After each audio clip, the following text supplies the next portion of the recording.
ఏహే నీ ఏం కిరాయిలరా నాయన ఈ పట్టణంలో ఇంటి అద్దెకు కిరాయి కట్టలేక యాస్టకు వస్తున్నది. ఊకే ఊళ్ళో ఉన్న ఓ 2 ఎకరాల భూమి అమ్ముకొని వచ్చి ఓ ఇల్లు కొనుక్కున్నా అయిపోవు, ఈ అద్దె కిరాయి కట్టే బాధ అయినా తప్పుతుంది అని అనుకుంటుర్రు పల్లెలకెంచి పట్టణం వచ్చిన కొంతమంది. కానీ ఇండ్లు అద్దెకి ఇచ్చేటి పబ్లిక్కు అంతకంటే పెద్ద బాధ వచ్చి పడిందట. నువ్వులా ఏందటరా నేను చెప్పుడేందుకు కానీ మా వాళ్ళు చెప్తారు ఇనుర్రి. పట్నంలో ఇండ్లు కిరాయికి ఇచ్చేటి ఓనర్లు ఈ వార్త మీ కొరకే ఓపాలి మంచిగా చూడాలి.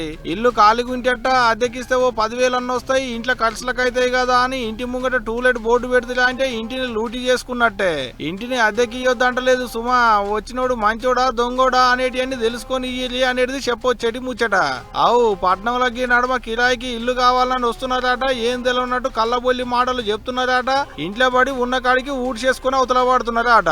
అగో అట్టినే టూలెట్ బోర్డు చూసి అద్దెకు ఇల్లు కావాలని ఇంట్లోకి వచ్చి పారిజాత అనేటికి అక్కకు చేతులు కట్టేసి సొమ్ములు ఎత్తుకొని అవతల పడ్డదట పాపం. మూతికి టేపేసారు, చేతులకు టేపేసారు, కాళ్ళకు ఈ కుర్చీకి నన్ను చుట్టూ టేప్ కుట్టేసి ఇక ఏమేమి సొమ్ములు ఉన్నాయి, పైసలు ఉన్నాయి అని అడిగారు. ఇట్లా సొమ్ములు లేవు పైసలు లేవు అని చెప్తే ఇది నా పుస్తకాలు పెట్టి ఈమనంటే ఇచ్చేసినాయి.